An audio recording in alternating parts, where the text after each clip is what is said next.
The worst tornado in Kentucky's history hit the state, leaving 77 people dead, destroying more than 1,000 homes.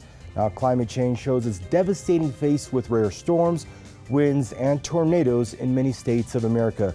U.S. President Joe Biden's infrastructure bill faces challenges of scarce trained workers.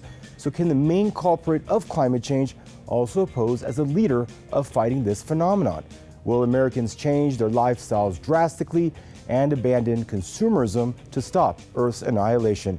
When will the U.S. government stop its hypocrisy, massively funding its nuclear energy sector while coercing other nations to abandon theirs?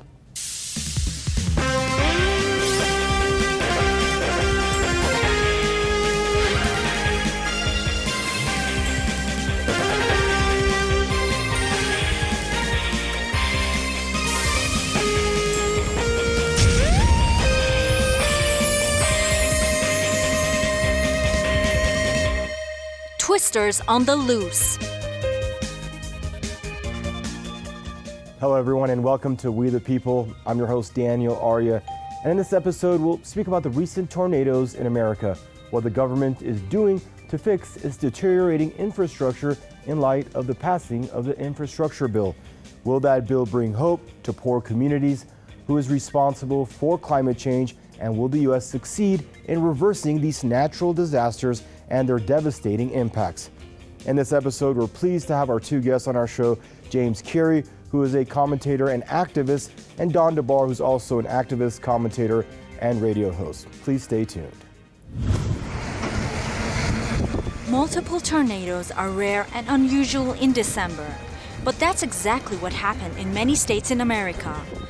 The National Weather Service said at least 21 tornadoes were confirmed in Nebraska, Iowa, Minnesota, and Wisconsin. The worst tornadoes hit the state of Kentucky, leaving 77 dead and more than 1,000 homes completely destroyed. I'm here with Camelia Jones, and Camelia, I stopped you. I saw you taking photos. Tell me what you're here to take photos of. Well, I'm taking pictures of the church that I grew up in. My grandfather helped build, and it's just devastating how the city is because I've been here all my life. And I can't believe what I'm seeing, and it's heartbreaking, very heartbreaking. Were you able to stay in your home? What was last night like for you?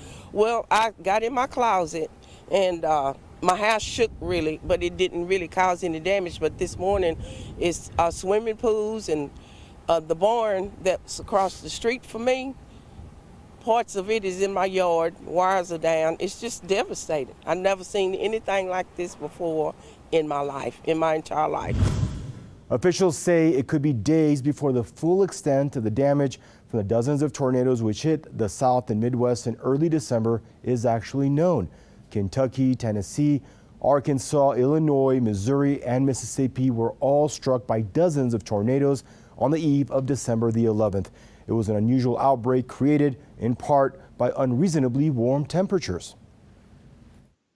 In the United States and everywhere, really, we've obviously seen these trends of storms getting worse and hitting at stranger times. It is honestly fairly odd for December to be like this. Weather up north where I am, has been in the 60s, which is very odd.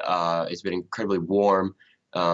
We don't typically see tornadoes in a lot of these areas, but this strong is very much, a new thing too. And we've seen this with hurricanes as well. The strength of the storms has been increasing, and U.S. infrastructure is not keeping pace to do anything about it or to even do anything as far as recovery goes.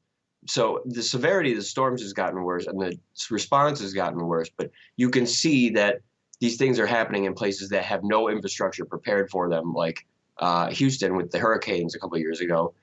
There was no infrastructure laid out prepared for any type of storm like this. So as these storms get worse and as our infrastructure gets older, you're just going to see, continually more destruction, I think. And that is going to be mostly because of climate change that we played a big role in causing. Among the victims were 8 workers at a Kentucky candle factory and 6 at an Illinois Amazon warehouse. These workers died because their workplace was in the storm's path and they were not allowed by their bosses to leave, even though warnings of the storm was given beforehand.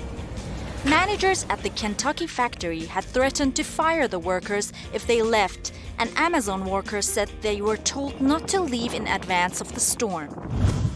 Disaster turns deadly across the bi-state. At least 7 people in our area are dead from last night's storms, 6 of them inside an Amazon warehouse hit by a tornado.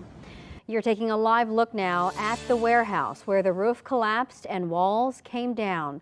We just learned in a news conference within the hour that 6 people died on the job at that Amazon facility. 45 others survived and have been reunited with their families, with 1 person airlifted for treatment. And today, the rescue effort turned to a recovery effort. Joe Biden has asked the U.S. Environmental Protection Agency to investigate what role the climate crisis might have played in the deadly tornadoes. Experts have said that tornadoes with such intensity are rare later in the year during colder seasonal weather, and that these storms, which included 1 tornado tearing a path of more than 225 miles across Kentucky, appear to be an anomaly. So is there a will in the United States to try and reverse climate change? I don't think so, because the U.S. is so reliant on the extraction of fossil fuels that the economy relies on it. It's subsidized. It's it's listened to over alternative technologies for energy and fuel. There's too much invested in the United States system in the fossil fuel industry for me to believe that we are going to be any type of leader on eliminating that. And honestly, our consumption is, even when we make electric vehicles, they have to be trucks or Hummers or whatever. And our consumption just isn't matching up to the types of behaviors we would have to show the world to be the leader on climate change. We still want all of our big things. We still want all of our entertainment. We still want our central air running all summer. The United States, as it is right now, consumes too much, and I don't think that there's enough alternative energy sources or willingness to go without even the slightest convenience here in the U.S. And I don't think there's any will by the government to push for that, as you've seen with the coronavirus, just simple things like telling people not to go to work. Scientists believe that both now and historically, the United States has been the main reason of climate crisis that we're facing today. This is not to remove the responsibility of other nations of the world, but it is ironic that the U.S. government believes to be the leader of fighting climate change, while it is the key culprit of this environmental crisis.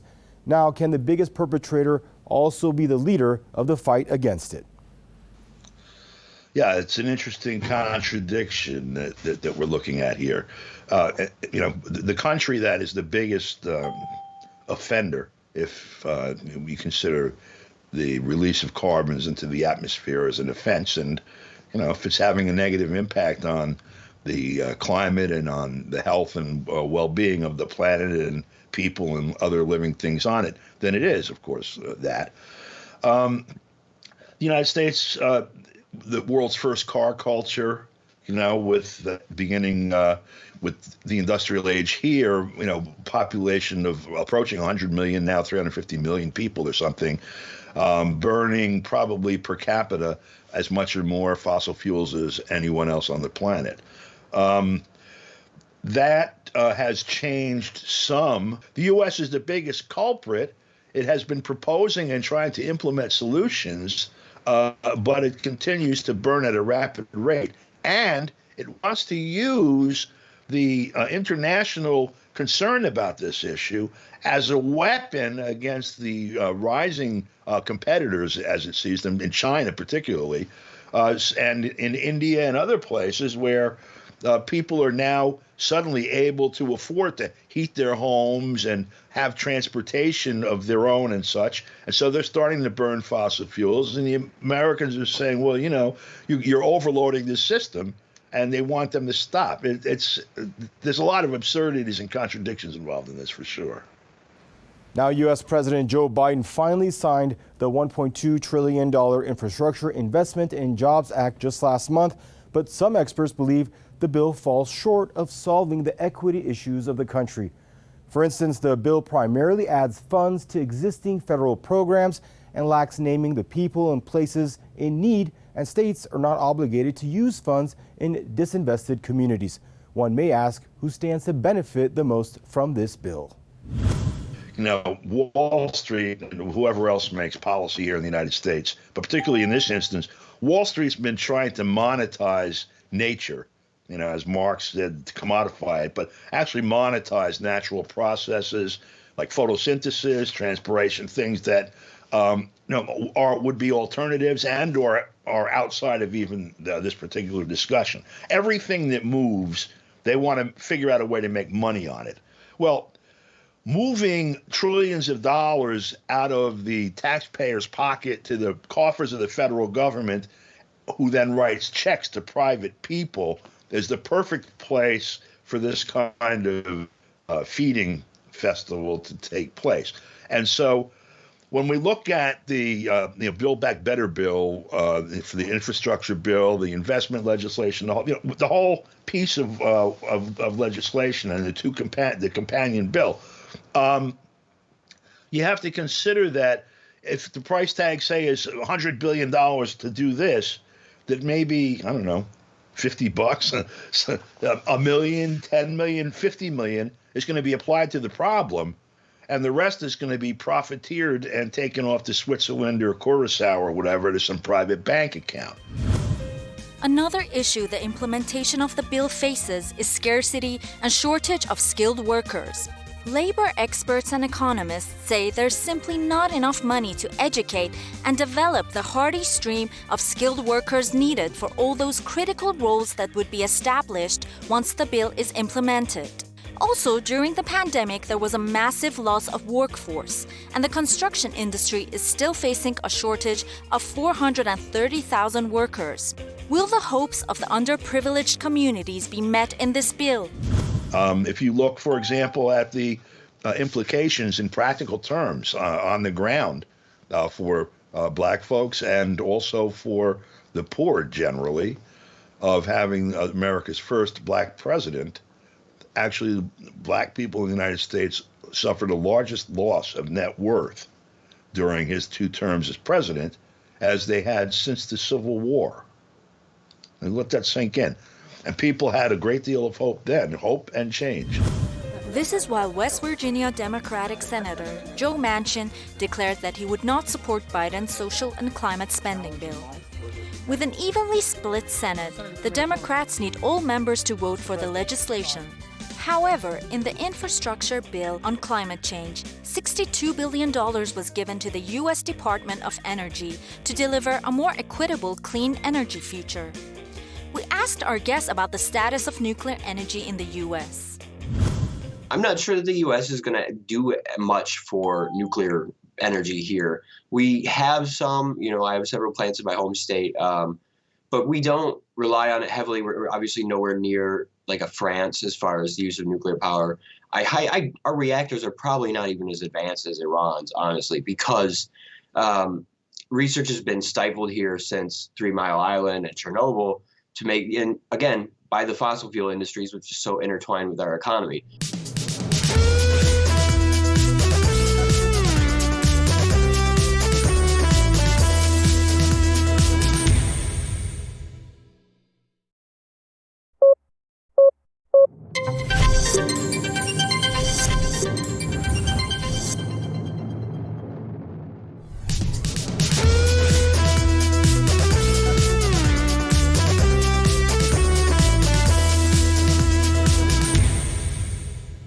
Now, this funding will go through the Civilian Nuclear Credit Program and allocate $6 billion to prevent premature retirement of existing zero-carbon nuclear plants.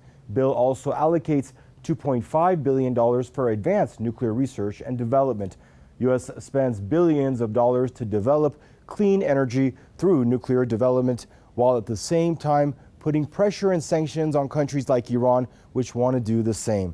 So what is the reason for this blatant hypocrisy? First, in general terms, there are considerations of commerce. In other words, Westinghouse doesn't want to compete with an Iranian company for contracts around the world. And then, of course, there are national security considerations. The United States does not want Iran to be, well, They would like it if you had no gas or oil or water or anything else either. They're doing their best to ensure that. They would like to immiserate the Iranian people to make the government fall so they can regain control of the resources, the assets in that country, and not face it as possible competition. Now, the reason climate change started in the first place was the greed of the so-called developed world. The way these industrial nations devoured the world's resources and tried to feed the never-ending well of greed with more consumption and motivating, encouraging, and persuading people to spend and use more and more is the reason the world is facing so much destruction and natural disasters. One might suspect that the rhetoric of fighting climate change would be used as another means for amassing more wealth. This is the paradigm here. Essentially, the powerful, the elite, the rich, have control of the government. They use the government, which has the power of taxing and of regulating things, to favor the rich. And so these different projects that are announced with fanfare, over the media that these same people own, out of the mouths of the politicians that these same people own, promising that one thing or another is going to, benefit us. And of course, it never does. What it does do is enrich them. And, when you have the biggest chunk of money ever moved around under discussion, and a history that says basically these people are the ones who end up getting the money and we don't get anything, you have to assume that that's at least a possibility, and that's the one I predict. In order to try to reverse climate change, capitalism has to stop, and people, especially those who live in industrial nations and others who replicate their lifestyle, must change it.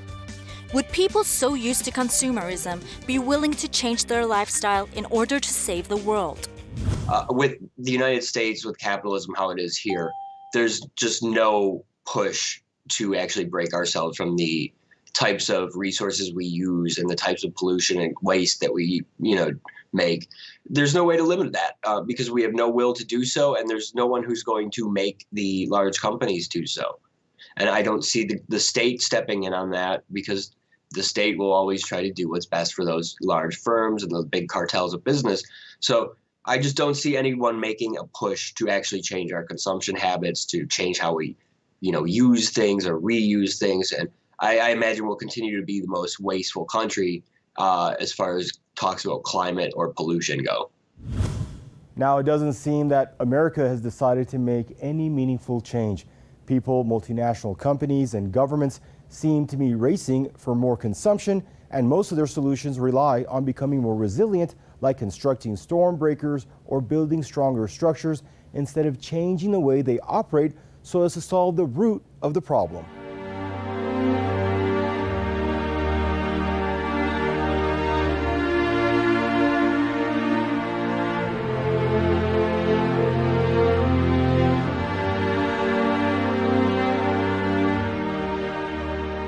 We are now going to swing over to Abbas Montarim, and he will elaborate on how the U.S. military and corporations are the biggest polluters of our worldwide environment.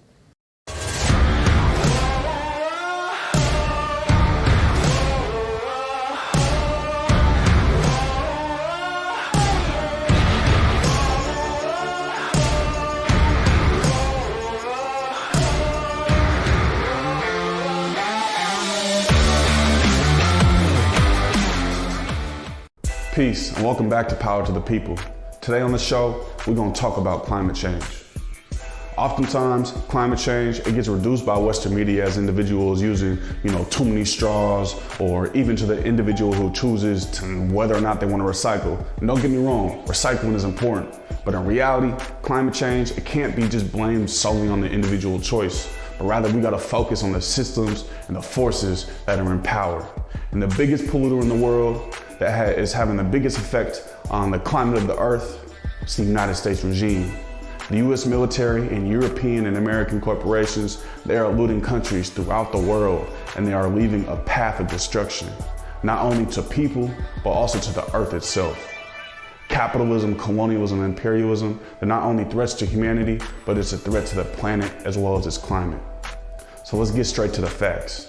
In a 2019 report by Durham and Lancaster University, they found that the US military is one of the largest climate polluters in history, and it emits more liquid fuels and emits more CO2e than most countries. The US military itself is a bigger polluter than more than 100 countries combined. And the United States empire has dropped hundreds of millions of bombs, brutally murdering people and causing long-lasting damage to the environment. The US itself wants to put on its police hat and act like the world's police of nuclear weapons, as if it isn't the only country to ever have dropped a nuclear weapon. And the effects on the people of Japan and the environment has been catastrophic. Not only over 129,000 people was killed, but water, soil, and entire ecosystems were destroyed, leaving devastating impacts on generations of Japanese people. In Laos, America dropped over 2 million tons of cluster bombs in a CIA war that was attempting to stop communism. And over a tenth of the population was killed by the United States. And over a third of Laos is still contaminated with bombs that never detonated. And in Iraq, the illegal US war led to burning of oil fields, which led to oil, soot, sulfur, and acid rain falling, which led to vegetation and animals being poisoned, water contamination, and people choking. It also led to almost 500 million tons of carbon dioxide to be let out into the air. This, combined with American bombings, is responsible for mass environmental damages in Iraq. And recently, the US Navy, they tested a bomb in the Atlantic Ocean that created a 3.9 magnitude earthquake. Imperialism is not only destroying different species in the ocean with weapons of mass destruction, but it's also literally creating tremors in the earth. And we don't fully know the impact that this is having.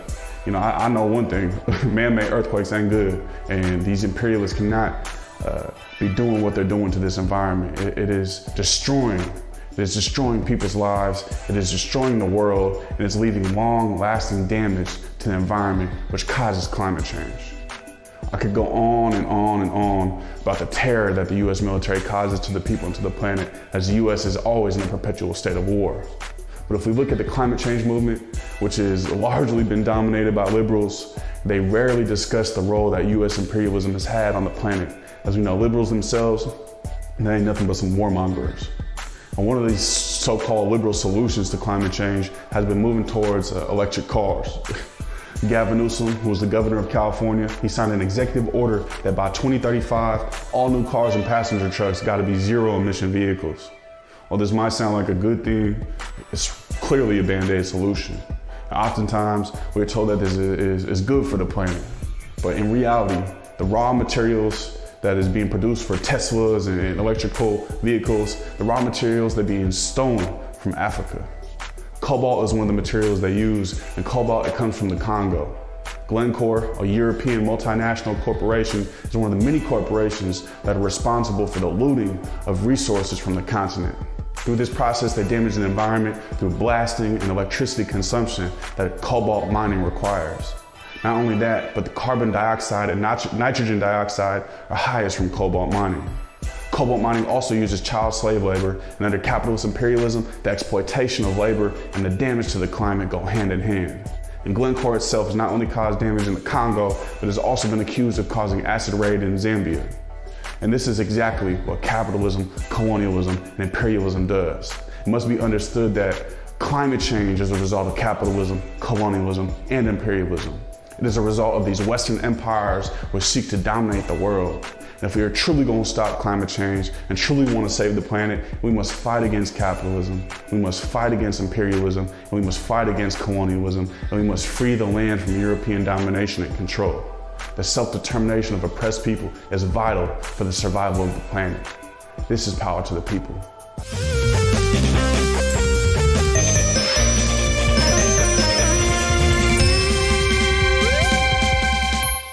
And that was our show, everyone. Thank you for watching. I'm your host, Daniel Arya, and join us again next week on another episode of We the People.